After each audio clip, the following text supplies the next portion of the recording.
Welcome to care education. तो आज हम डिस्कस करने जा रहे हैं क्लास 9 की इकोनॉमिक्स वाली बुक की जो सेकंड चैप्टर है पीपल एज अ रिसोर्स, वो वाली बुक हम स्टार्ट करने जा रहे हैं। बच्चों आइए हम अपना चैप्टर स्टार्ट करते हैं। तो हमारे चैप्टर का नाम है पीपल एज अ रिसोर्स। अभी आपने देखा पीपल का मतलब आप सबको पता है, आप भी आदमी हो, हम भी आदमी हैं, जितने सारे लोग हमारे आसपास होते हैं हम सबको हम पीपल बोलते हैं, है ना। अभी इसे रिसोर्स क्यों कहा गया है ना। रिसोर्स का मतलब क्या होता है आप सभी को पता होगा। जैसे पेट्रोलियम एक रिसोर्स है, लोहा एक रिसोर्स है ना, स्टील एक रिसोर्स है, गोल्ड एक रिसोर्स है ना, ये सब रिसोर्स है। अभी पीपल को रिसोर्स क्यों कहा गया है? पीपल को रिसोर्स इसलिए क्या कहा गया है क्योंकि हम ही लोग हैं जिसके चलते बाकी सारे रिसोर्स का यूज़ हो रहा है। तो आदमी जो है, इंसान जो है, एक देश का जो नागरिक है, वो उस देश का सबसे बड़ा रिसोर्स होता है, क्योंकि बिना आदमी के, बिना ह्यूमन बीइंग के बाकी सारे रिसोर्स मीनिंगलेस है। ठीक है, तो इसी के बारे में हम इस चैप्टर में पढ़ेंगे कि कैसे पीपल रिसोर्स है और कैसे पीपल को रिसोर्स बनाया जा सकता है। हाँ तो बच्चों, हम इस पूरे चैप्टर को इस तरह के फ्लो चार्ट के मदद से समझेंगे। हम लाइन बाय लाइन नहीं पढ़ाएंगे अभी इस चैप्टर को। आप ये मेरे वीडियो देखने के बाद आप एक चैप्टर को एक बार आप रीड कर लेना, आपको सारी चीज़ें अच्छी तरह से क्लियर हो जाएंगी। तो पहला टॉपिक जो हमारे बुक में है वो है ह्यूमन रिसोर्स के बारे में। ठीक है, तो ह्यूमन रिसोर्स कैसे हो सकता है, तो कैसे हम उसको एसेट बना सकते हैं या कैसे वो लायबिलिटी रहेगा। तो ह्यूमन रिसोर्स को हम एसेट भी बना सकते हैं। एसेट का मतलब हो गया संपत्ति, है ना। आपके घर में जितने भी वैल्यूएबल चीज़ है, सोना है, चांदी है, वो सारे क्या है, एसेट है। आपका घर है, वो सारे एसेट में आते हैं। और लायबिलिटी मतलब हो गया आपने कितना बैंक से लोन लेके रखा है ना, कितना आपने दूसरों से उधार लेके रखा है। तो हमारे जो पॉपुलेशन है वो एसेट भी हो सकती है और लायबिलिटीज भी हो सकती है। अब एसेट कैसे हो सकती है वो देखिए, अगर हम उसमें इन्वेस्टमेंट करें, है ना, अगर हम पॉपुलेशन पे इन्वेस्टमेंट करें, जैसे उन्हें अच्छी शिक्षा दे, अच्छा हेल्थ केयर दे और कोई ट्रेनिंग प्रोवाइड करे, तो ये किसकी ड्यूटी है? ये है सरकार की ड्यूटी। सबसे पहले ये ड्यूटी है सरकार की कि सारे पॉपुलेशन जो इस देश में है सबको शिक्षा मिलना चाहिए। बिकॉज शिक्षा के द्वारा ही हम अपने पॉपुलेशन को एसेट बना सकते हैं, संपत्ति बना सकते हैं, क्योंकि पढ़ा लिखा लोग जो है वो देश की उन्नति में ज़्यादा योगदान दे सकता है। दूसरा है हेल्थ केयर। हमें सभी लोगों को हेल्दी बनाना है। बच्चा के जन्म से लेकर के जब तक वो बड़ा रहे तब तक हेल्थ केयर फैसिलिटीज़ गवर्नमेंट की प्राइमरी फैसिलिटीज़ में आती हैं, जो गवर्नमेंट की ड्यूटी है कि हर एक नागरिक को अच्छी से अच्छी हेल्थ केयर प्रोवाइड करे। उसके बाद है ट्रेनिंग। अभी पढ़ाई लिखाई कर लिए, बीए पास कर लिए, एमए पास कर लिए, लेकिन आपको कोई वोकेशनल ट्रेनिंग नहीं है आपके पास, आप क्या करोगे उसके पास? तो घर में बैठे रहोगे, घास छिलोगे, है ना। तो ट्रेनिंग बहुत ज़रूरी है। तो इसीलिए आजकल हमने देख रहा है कि गवर्नमेंट बहुत सारे वोकेशनल कोर्सेज चला के रखे हैं, जिससे बच्चों में क्या होगा कि वो हाई सेकेंडरी पास करने के बाद में या क्लास 10 के बाद में या फिर अपना ग्रेजुएशन करने के बाद में कोई भी ट्रेनिंग वाला एक कोर्स कर सकते हैं, जिससे उन्हें नौकरी मिलने में आसानी हो सकती है। तो ये तीन चीज़ें बहुत इंपॉर्टेंट हैं। अगर सरकार इन तीन चीज़ों पे खर्चा करती है तो एक पॉपुलेशन को हम संपत्ति के रूप में बना सकते हैं। अभी आइए लायबिलिटीज। हाँ, अभी अगर सरकार अपने पॉपुलेशन पे कुछ भी खर्चा ना करे, ना अच्छा शिक्षा दे, ना अच्छी हेल्थ केयर प्रोवाइड करे और ना ट्रेनिंग दे, तो पॉपुलेशन क्या होगी?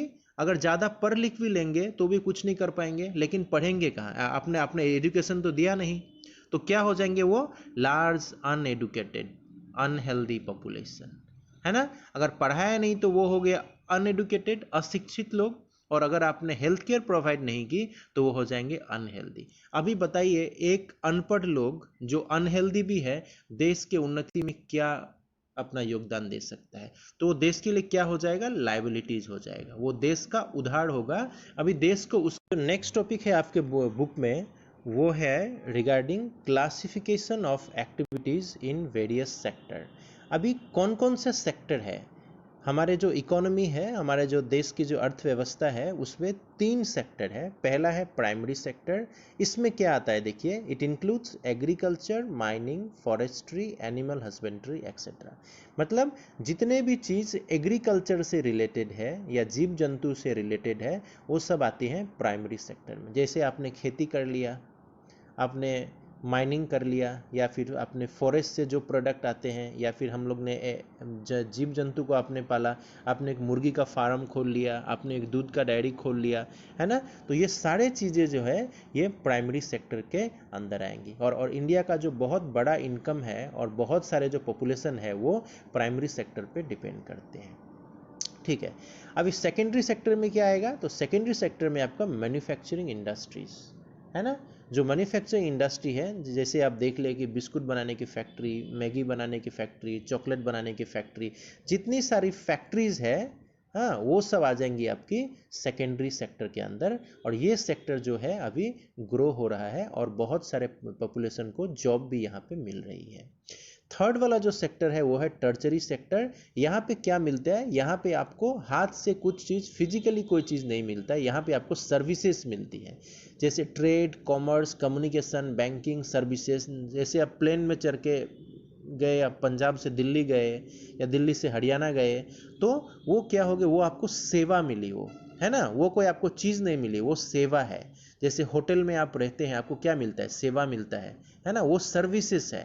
सो ये tertiary sector mainly deals with the different kind of services, है ना। इसमें ट्रेड, कॉमर्स, कम्युनिकेशन, जैसे आप इंटरनेट देखते हो या फिर आप केबल टीवी देखते हो, तो ये सारे जो है ये सर्विसेज के अंदर आती है। और ये सेक्टर अभी इंडिया में बहुत तेज़ी से ग्रो हो रहा है और बहुत लोगों को नौकरियां भी इनमें मिल रही है। तो जिसके चलते क्या हो रहा है, ये प्राइमरी सेक्टर पे जो बर्डन था वो बर्डन अभी कम हो रहा है। तो ये गवर्नमेंट की ड्यूटी है कि इन दोनों सेक्टर पे जितना हो सके उतना इन्वेस्टमेंट करना चाहिए, तभी हमारा देश जो है वो आत्मनिर्भर बन पाएगा।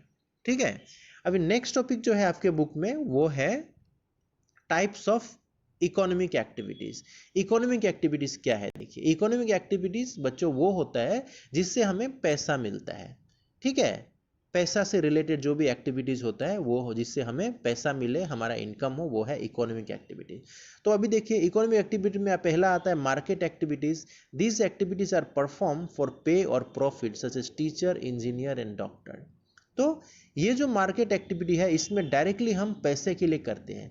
जैसे बच्चों आपको स्कूल में आपके टीचर पढ़ाते होंगे, वो आपको सैलरी के लिए पढ़ाते हैं, वो आपको पढ़ाते हैं जिस बदले में उन्हें स्कूल से सैलरी मिलती है। तो वो क्या हो गया, मार्केट एक्टिविटीज, है ना। कोई एक इंजीनियर है, वो आपका घर डिजाइन कर दिया, एक मशीन लगवा दिया, तो उनको उससे क्या मिलेगा, उनको उससे प्रॉफिट होगा, उनको सैलरी मिलेगी। कोई एक डॉक्टर है, उन्होंने आपका इलाज कर दिया, तो इससे क्या होगा, उनको पैसे मिलेंगे। So this all kind of activity comes under market activity. ये सारे एक्टिविटीज पैसों के लिए किया जाता है। अभी नॉन मार्केट एक्टिविटी क्या है, उसका उल्टा है। देखिए जैसे मैंने आपको टीचर का एग्जांपल दिया, स्कूल के जो टीचर है वो आपको पढ़ाते हैं जिसके बदले उन्हें सैलरी मिलती है। लेकिन आपके बड़े भाई या आपके पापा या आपके मम्मी आपको पढ़ाएंगे जिससे उन्हें कुछ नहीं मिलेगा, वो लोग बिना पैसे के आपको पढ़ाएंगे, वो क्या होगा, नॉन मार्केट एक्टिविटी, है ना।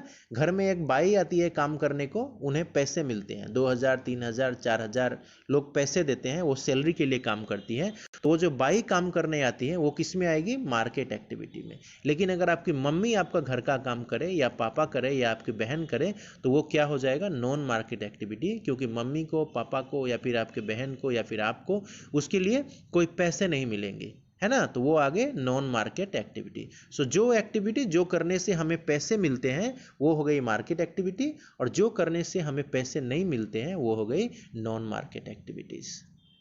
ठीक, क्वालिटी ऑफ द पॉपुलेशन। अभी क्वालिटी ऑफ द पॉपुलेशन बोलने से आपको पता चलेगा कि क्या है क्वालिटी, मतलब पॉपुलेशन कैसी है ना। वो अच्छी है पॉपुलेशन, काम के लायक है या बेकाम की है ना। तो वो सबसे बड़ा फैक्टर है क्वालिटी ऑफ द पॉपुलेशन में एजुकेशन, कि पॉपुलेशन आपकी शिक्षित है कि नहीं है। अब ये शिक्षा का मतलब ऐसे है, ये नहीं है कि लोग सारे सारे सारे जो पढ़े लिखे लोग हैं वो 1 लाख 2 लाख 10 लाख का महीना कमाएंगे, नहीं, ये बात नहीं है। एक शिक्षित पॉपुलेशन देश को साफ रखने में, देश को करप्शन फ्री रखने में, देश को जागरूक रखने में हेल्प करता है। और एक शिक्षित जनसंख्या जो है वो अलग अलग चीज़ों का इन्वेंशन करके, अलग अलग तरह के टेक्निक लगा करके वो सब कुछ में आगे बढ़ सकता है। तो इसमें भी इसमें हम देख सकते हैं कि इंडिया का जो अलग अलग स्टेट का जो पॉपुलेशन है वो सेम नहीं है। कोई कोई स्टेट है जिसे पॉपुलेशन बहुत अच्छी है, जैसे कि आप केरला का एग्जाम्पल ले लो, 94% लोग वहाँ पे पढ़े लिखे हैं। हाँ, तो और एक तरफ आप बिहार को ले सकती हो, जहाँ की पॉपुलेशन सबसे कम पढ़ी लिखी है, जैसे कि 62% है ना। तो इस तरह से हम देख सकते हैं कि जो जो स्टेट्स ज़्यादा शिक्षित है वहाँ के डेवलपमेंट भी ज़्यादा हो रहा है, वहाँ पे कल कारखाने, वहाँ के लोग ज़्यादा साइंटिस्ट है, ज़्यादा इंजीनियर है, ज़्यादा डॉक्टर है। और जहाँ के लोग की पॉपुलेशन ज़्यादा है लेकिन शिक्षित का कम है, वहाँ के लोग देखेंगे कि वो मैनुअल वर्क करते हैं ज़्यादातर। अभी इसमें क्या किया गया सरकार की तरफ से, क्या क्या स्टेप लिया गया है ये पॉपुलेशन को शिक्षित बनाने के लिए। तो हम देख सकते हैं कि जो 10वीं पंचवर्षीय योजना जो है इंडिया की 10th 5 years प्लान, वहाँ में बहुत सारा रुपया खर्चा किया गया है कि पॉपुलेशन को कैसे शिक्षित किया जाए। जैसे कि 151 करोड़ रुपये का खर्चा हुआ है जो शुरू में था, और अभी ये 3766 करोड़ खर्चा हो गया है, जिसके फलस्वरूप हमने देखा है कि हमारे देश में जो लिटरेसी रेट जो है वो अभी बेहतरीन होकर के 74 के आसपास पहुंच गई है। तो ये क्यों हो रहा है? क्योंकि सरकार को ही पता है अगर देश की जनसंख्या शिक्षित नहीं होगी तो वो किसी काम की नहीं होगी। तो इसीलिए शिक्षा का ऊपर में एक बहुत मोटा हिस्सा जो इंडिया का बजट का है वो शिक्षा पे खर्च होता है। अभी गवर्नमेंट में क्या क्या किया है, एक्चुअली सिर्फ पैसा खर्च करने से तो नहीं होगा। अभी सरकार ने कौन कौन से स्टेप्स लिए हैं, तो ये देखिए आप, जो स्टेप्स है वो मैं आपको दिखा रहा हूं कि सरकार ने बहुत सारे स्टेप्स लिए हैं। जैसे कि सर्व शिक्षा अभियान है ना, सर्व शिक्षा अभियान 2010 में लाया गया, जिसे क्या कहा गया कि 6 से 14 ईयर्स के जितने भी बच्चे हैं उनको elementary education free of cost मिले, उन्हें मिड डे मील्स प्रोवाइड किया जाए, है ना। अब मिड डे मील्स के चक्कर में अब सपोज कोई लोग हैं जैसे उनके पेरेंट्स कहीं काम करते हैं, बच्चों को भी साथ में कमाने के लिए ले जाते हैं, लेकिन जब स्कूल में मिड डे मील मिला करेगा, दोपहर का खाना मिलेगा, तो पेरेंट्स क्या करेंगे, एटलीस्ट खाने के लिए कम से कम बच्चों को स्कूल भेजा करेंगे, और वो खाने के चक्कर में जो है वो बच्चा कुछ ना कुछ सीख भी लेगा स्कूल में। तो यही है महत्व में मिड डे मील्स की क्या ज़रूरत है। सो मिड डे मील के कारण भी बहुत सारे बच्चे स्कूल जाने लगे हैं गांव के इलाके में, दूर दराज के इलाके में, और इसके चक्कर में क्या हो रहा है कि बच्चे कुछ सीख भी पा रहे हैं कि स्कूल क्या है, पढ़ाई का क्या महत्व है, वो बहुत कुछ सीख पाते हैं, और जिससे क्या हो रहा है कि लिटरेसी रेट में सुधार हो रहा है। इंडिया का लिटरेसी रेट अभी 80 के आसपास पहुंच गया है। अभी दूसरा फैक्टर जो है वो है आपका हेल्थ।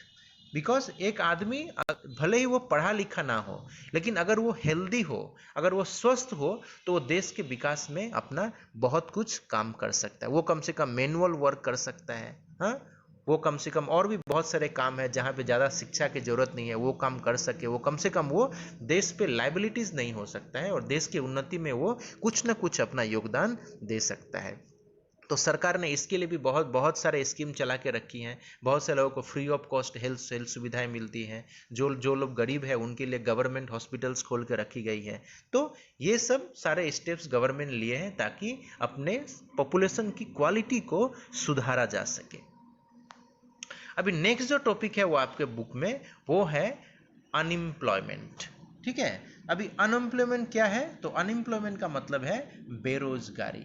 अभी बेरोजगारी का मतलब क्या, आप अभी क्लास 9 के बच्चे हो, आपकी एज 13 से 14 साल तक है, आप तो कोई जॉब नहीं करते हो, तो आप बोलोगे क्या कि आप अनएम्प्लॉयड हो? नहीं, आप नहीं बोल सकते, क्योंकि अनएम्प्लॉयमेंट का मतलब होता है it is a situation in which a person is willing to work but not able to find the work, है ना। आपका एज 15 से 59 का बीच में होना चाहिए, और आप जो मार्केट्स में जॉब अवेलेबल है आप उस रेट पे आप करना चाह रहे हो, लेकिन फिर भी आपको जॉब नहीं मिल रही है। अभी आप पढ़े लिखे हो, घर में सोए हो, नहीं करना चाहते हो जॉब, तो नहीं बोलोगे कि आप अनएम्प्लॉयमेंट हो। आप करना चाह रहे हो जो रेट में जॉब अवेलेबल है उस रेट में, लेकिन फिर भी आपको जॉब नहीं मिल रही है, वो सिचुएशन को हम बोलते हैं अनएम्प्लॉयमेंट। ठीक है, अभी अनएम्प्लॉयमेंट कितने तरह की होती है, तो ये अनएम्प्लॉयमेंट होते हैं, जो गांव के अंचल है वहां में अनएम्प्लॉयमेंट होती है आपकी दो तरह की। एक होती है सीजनल अनएम्प्लॉयमेंट। अभी सीजनल अनएम्प्लॉयमेंट में क्या होता है देखिए आप, सीजनल में होता है when people are unable to find jobs during some month of the year. अभी गांव में क्या होता है नॉर्मली कि फसल लगाने के टाइम में और काटने के टाइम में ही वर्कर्स की जरूरत पड़ती है, बाकी समय वो लोग बेकार रहते हैं, तो वो हो गया सीजनल अनएम्प्लॉयमेंट। एक सीजन में उनको जॉब मिलती है, दूसरे सीजन में बेरोजगार बैठे रहते हैं, तो वो हो गया आपका सीजनल अनएम्प्लॉयमेंट। और ये डिसगाइज्ड अनएम्प्लॉयमेंट क्या है, ये डिसगाइज इसका मतलब होता है छद्मवेशी बेरोजगार।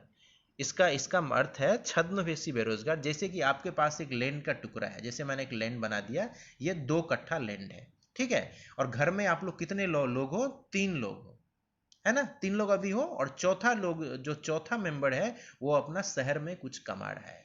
अभी 3 लोग आराम से यहाँ पे खेती कर रहे हो, इनकम चल रहा है। अब ये चौथा क्या करेगा, ये बोलेगा कि मैं भी बाहर में क्यों रहूंगा, मैं भी गांव में जाकर के अपने जमीन में खेती करता हूँ।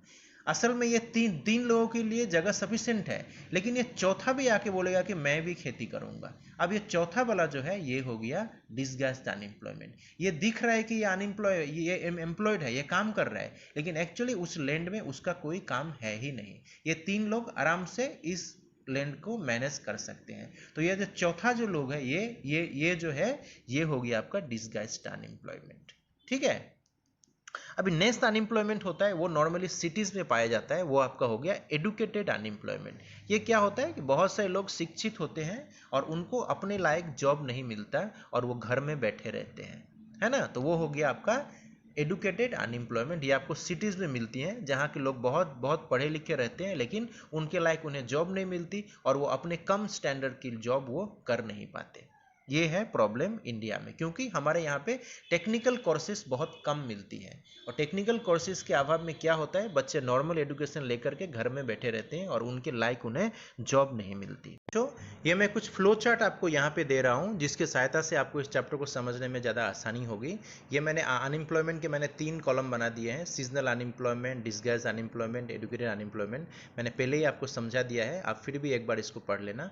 उसके बाद हम डिस्कस करेंगे अभी कि इम्पैक्ट ऑफ अनएम्प्लॉयमेंट क्या होता है। अगर देश में बहुत बड़ी जनसंख्या अगर अशिक्षित हो, अनएम्प्लॉयमेंट हो, उनमें कोई रोजगार नहीं हो, तो देश में वो क्या क्या प्रॉब्लम क्रिएट कर सकते हो। ये देखिए, सबसे पहले तो wastage of manpower, people who are an asset become liability, जो एसेट है वो जाके लाइबिलिटी हो जाएंगे, बिकॉज कोई काम नहीं करेंगे, घर में बैठे रहेंगे।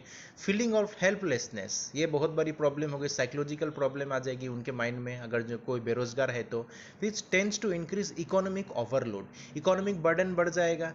अभी जो लोग काम करते हैं उनके ऊपर भी ज़्यादा प्रेशर आएगा। ऐसा सपोज आप मान लीजिए कि आपके घर में 4 लोग हैं, अगर 2 लोग घर में बेकार बैठे हैं तो बाकी जो 2 लोग हैं उनके ऊपर में प्रेशर बढ़ जाएगा, क्योंकि उन्हें ज़्यादा कमाना है, तभी घर के खर्चे चल पाएंगे।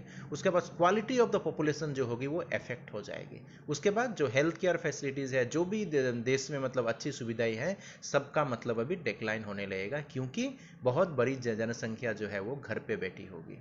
अभी एम्प्लॉयमेंट स्ट्रक्चर क्या है, तो प्राइमरी सेक्टर में एग्रीकल्चर हो सकते, जो लोग खेती कर सकते हैं, मछली पालन कर सकते हैं, अपना डेयरी फार्म खोल सकते हैं, वहाँ भी बहुत सारे लोग काम में लग सकते हैं। फिर जो सेकेंडरी सेक्टर है वहाँ में स्मॉल स्केल इंडस्ट्री है, लार्ज स्केल इंडस्ट्री है, वहाँ भी बहुत से लोगों को नौकरी मिल सकती है। और ये जो है आपका टर्शरी सेक्टर, ये अभी बहुत तेज़ी से ग्रो हो रहा है, तो यहाँ भी बहुत सारे जॉब अपॉर्चुनिटीज क्रिएट होती है। तो ये सरकार का ड्यूटी है कि अपने पॉपुलेशन को योग्य बनाए, और ये हमारे फैमिली, हमारे पेरेंट्स, हमारे रिलेटिव, हमारे टीचर्स की भी दायित्व है कि हम बच्चे को अच्छी तरह से गाइड करें, ताकि वो भविष्य में जाकर के एक अच्छा नागरिक बन सके और देश की उन्नति में अपना योगदान दे पाए। आशा करता हूँ मेरे वीडियोस आपकी अच्छी लगी। अगर सच में अच्छी लगी तो मेरे वीडियोस को लाइक करना, कमेंट करना और सब्सक्राइब करना, और अपने दोस्तों में भी बांटना। Okay, thank you.